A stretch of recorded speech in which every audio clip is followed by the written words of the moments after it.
Well, though any day is the perfect day to offer a quote about love by the 13th century Persian poet and Sufi mystic Rumi, this particular quote seems as if he wrote it for Mother's Day.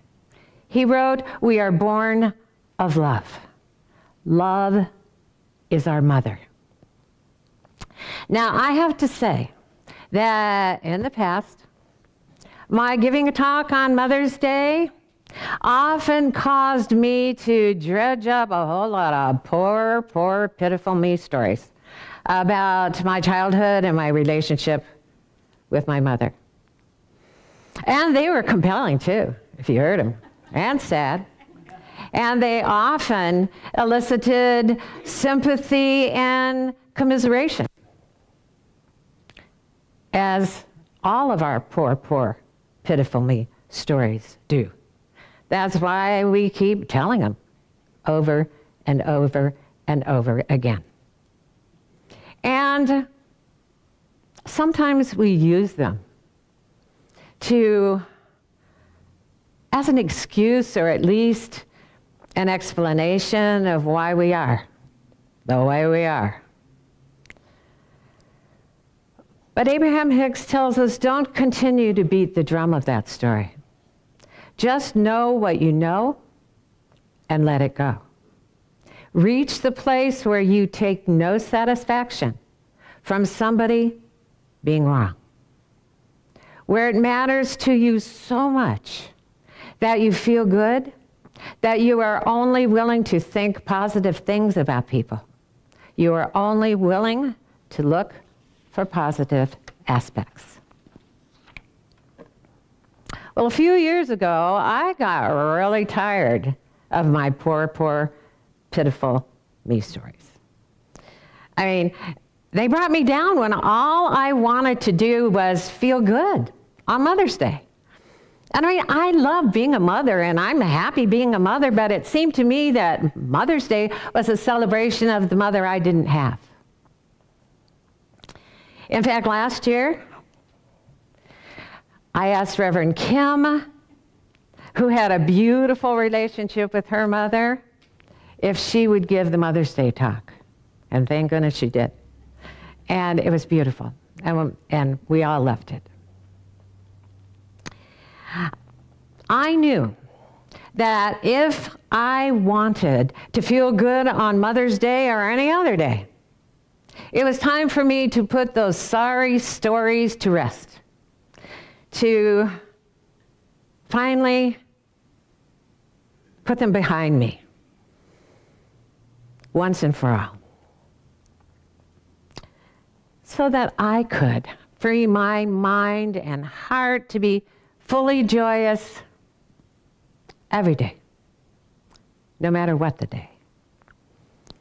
So when I decided to just let go and know what I know and let my mama drama stories go, I came to see my mother in a whole new light, in a holy light that changed her image in my mind that I had been holding since my childhood. I came to realize that as my mother lived in the world, it was likely she didn't know that she was born of love. And because she didn't know that about herself, she couldn't see that about me either. Instead, she appeared to see me only as a child born of herself. And when we don't love ourselves, when any of us don't love ourselves, we can't love anyone else without fear and all the behaviors that fear gives birth to. No matter how impactful that rocky and often frightening relationship was for me, and likely was for her, I know now that my mother was like all beings of the universe, born of love, loved by love, created to love.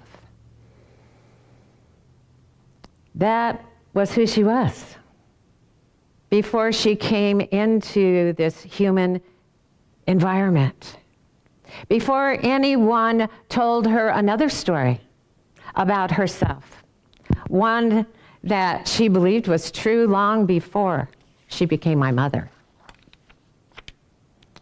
When that understanding moved from my head to my heart, I knew that all that is true and lasting about my mother is that love is all there is to all she is. No matter what, that never changed, because it cannot change for any of us, no matter what. So today, I offer a Mother's Day talk that's a whole lot lighter and way freer and filled with so much love. There's absolutely no reason at all, even to make a point, for me to think or speak of anything about my mother that isn't beautiful and positive and loving, because there is nothing else true about her. Mother Teresa wrote, "We know that if we really want to love, we must learn to forgive." But forgiveness is not about forgiving anyone else. Forgiveness is a gift of healing that we give to ourselves. It's a gift of freedom that we give to ourselves. It allows our mind to no longer take satisfaction in someone being wrong. And it frees our heart so that we can love more and more of the world we see. I believe with every fiber of my being that after my mother made her transition through suicide, that as she entered the non-physical, spiritual realm of pure love, that she became fully aware of who she is. And because she knows now who she is, she knows now who I am. Rumi wrote, "Your task is not to seek for love, but merely to seek and find all the barriers within yourself that you have built against it." Now, I know many of us didn't experience any mama drama when we were growing up. But if we're still blaming anyone, if we're still blaming any set of circumstances or past situations or events for our not doing and being and feeling and having and expressing all those wonderful things that we intended to when we decided to come into this human environment, if we're still beating the drum of our poor, poor, pitiful me stories, no matter how compelling they may be and how much sympathy they may bring from others, they will never, ever bring us what we truly want. In fact, they will prevent us from fully experiencing what we truly want. To know the powerful love that we are, and to express a unique version of that love by living a life we enjoy. In the Way of Transformation, we read, "For you see, the world in which you live has but one purpose. It is the same purpose that all dimensions of creation have, to be the extension of your Creator's love." I mean, we can choose to hang on to our sorry stories our whole life. And if we do, we can attract to us a whole lot more experiences, sorry experiences, to give it more color. Or we can use today as the perfect day for us to practice what we know, that love is all there is to all that is, and let the rest go. Now, we said last Sunday that love is the self-givingness of spirit, the self-givingness of the pure, positive source energy of love.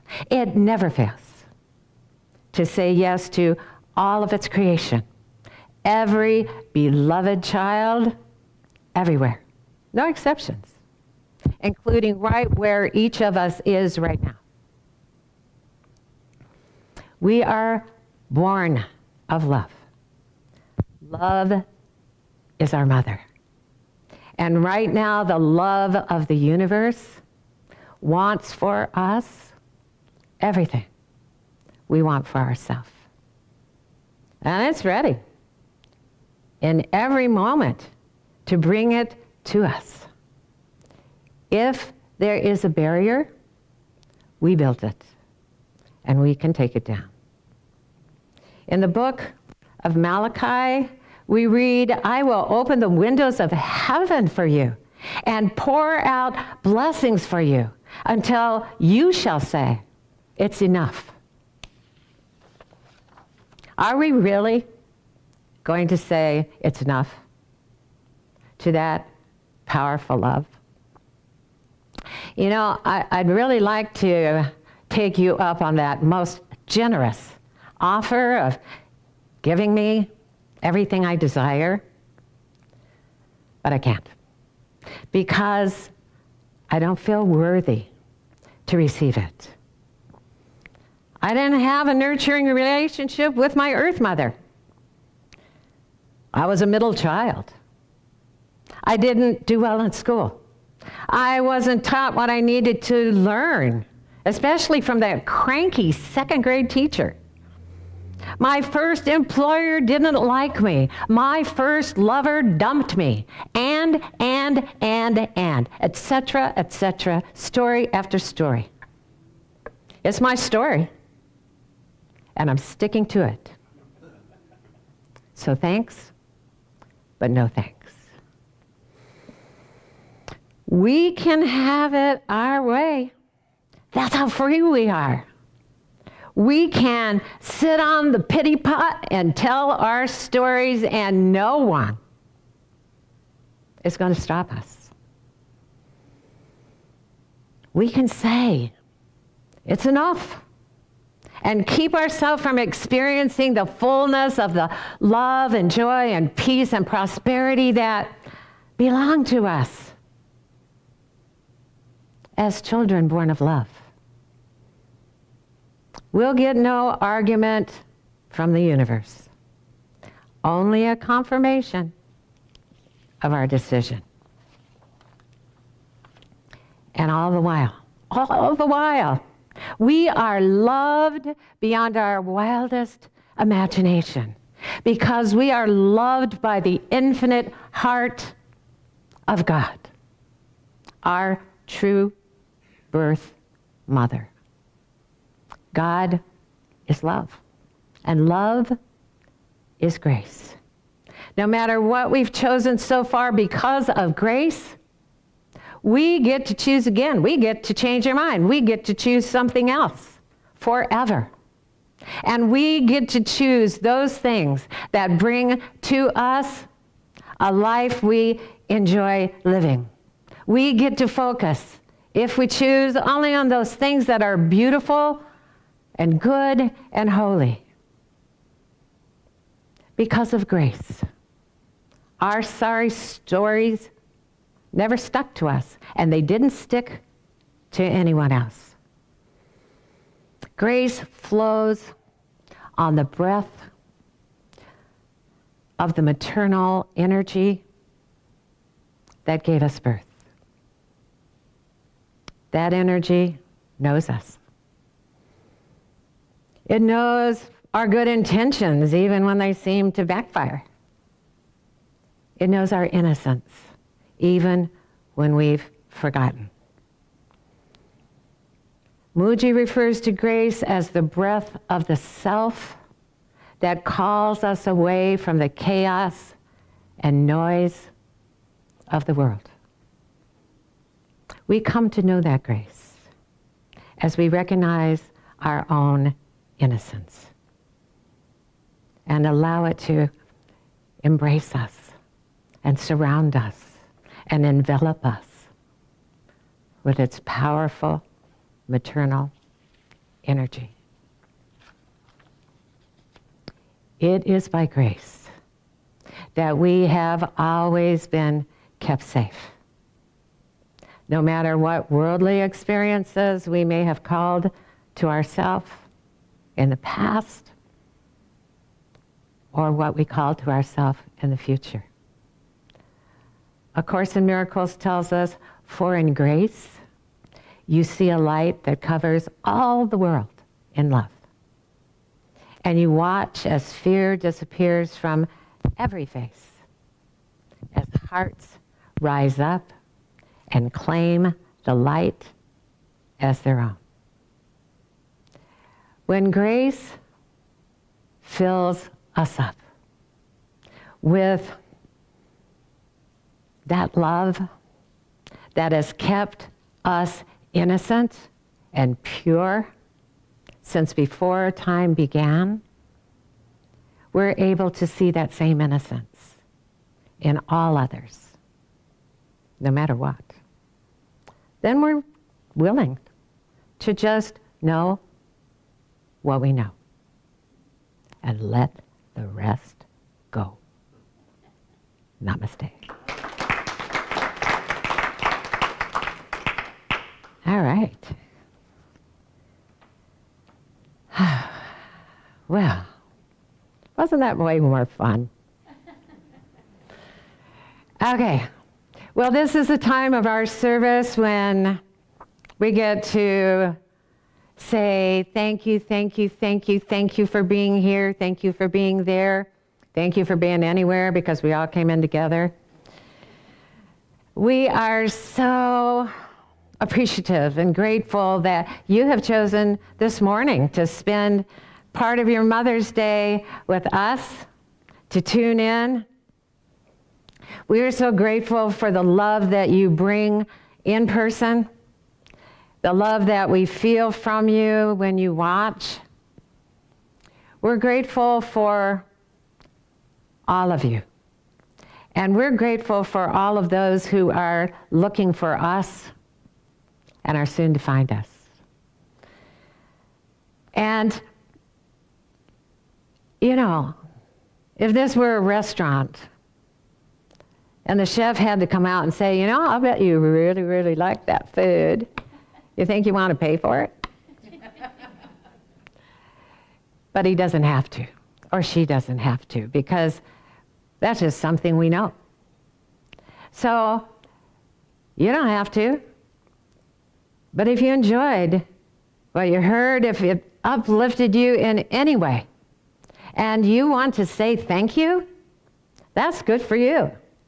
And if you don't know how to do that, then our wonderful treasurer, Dr. Jamie Phillips, is here to tell you how.